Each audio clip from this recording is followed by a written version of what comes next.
Henry was a man of restless spirit. He was always drawn to the road, foreign horizons, and new discoveries.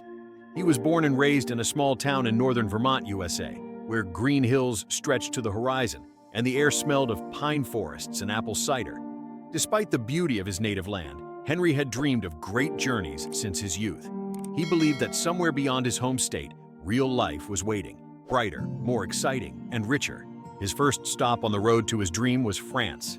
Paris greeted Henry with rain, cobblestone streets, and the smell of croissants.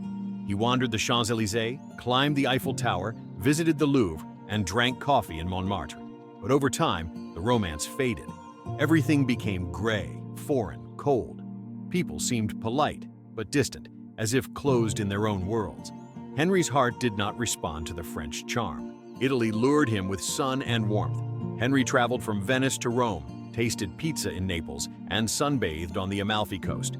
But something still felt off. Everything seemed overly theatrical. People gesticulated loudly, emotions ran high, and tourist crowds destroyed the sense of authenticity. Henry felt like just a guest, not part of this world. Then came Germany, the Netherlands, and Spain, each offering a different rhythm of life, each alluring in its own way. In Germany, Henry settled for a while in Berlin. The city fascinated him with its complex history and modern vibrancy. He admired how the old and the new coexisted, crumbling remnants of the Berlin Wall beside sleek glass buildings.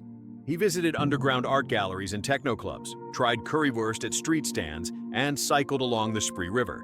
Berliners were efficient and direct, but Henry found it hard to break the surface and build close friendships.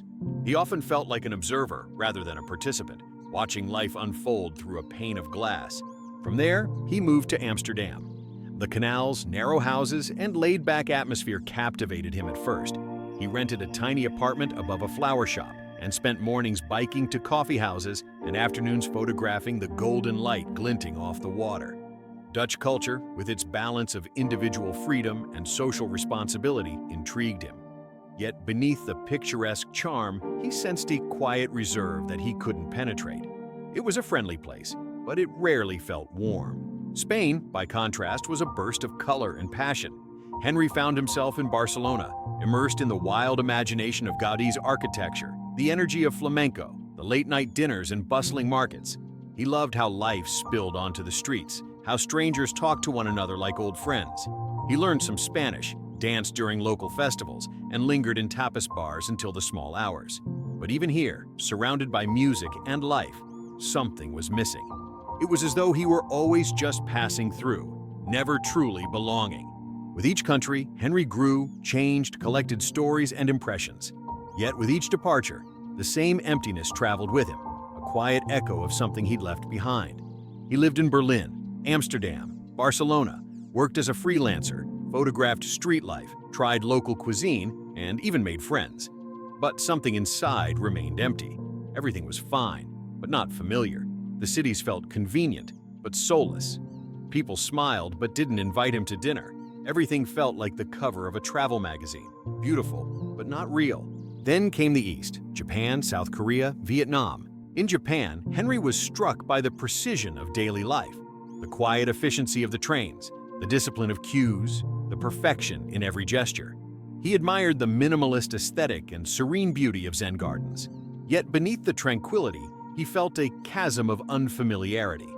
Conversations were polite but reserved, and he struggled with unspoken rules of etiquette. Once, he bowed incorrectly at a family-run inn and was met with subtle disapproval that haunted him for days.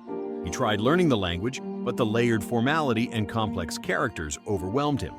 Tokyo's flashing lights thrilled him at first, but soon he felt lost in the tide of anonymity. These lands humbled him. They taught him silence, patience, and reverence. But they also illuminated the ache inside him, not for adventure, but for belonging. Henry was fascinated by technological progress, exoticism, discipline, and the harmony of Eastern culture. But he felt even more like a stranger there. The language, customs, and daily life were all distant. Though Japanese gardens brought peace and Korean food delighted his taste buds, his soul longed for something familiar. Returning home was spontaneous. He bought a ticket, packed his things, and within a few days, he was traveling down the old road to the town where he grew up. He was greeted by the autumn sun, a gentle wind, and peace. With every step along a familiar path, he seemed to shed the weight of foreign lands. When he reached his childhood home, his heart fluttered like a bird. Henry started photographing again, but now with a new perspective. Gone were the days of chasing novelty or capturing the exotic for the sake of spectacle. Instead, he turned his lens toward the quiet poetry of everyday life in Vermont. Frost on an old barn window, the play of morning light through maple leaves, a farmer's call echoing across the field, a child running with a kite against the wind. Mara told their stories. His photos traveled farther than he ever needed to. They were published in major magazines, exhibited in New York and Boston, even studied in art schools. But Henry stayed in Vermont. He found a rhythm again, walking the same forest trails, chatting with neighbors on porches, tending to a small herb garden by his window. His inner world, once restless, had settled like a lake after storm. He often reflected on his travels, not with regret, but with clarity. Every country had shown him something, every place had added a layer to who he was, but they had also shown him what he had truly needed. Not distraction, but depth. Not movement, but meaning. Local high schoolers began visiting him to learn about photography.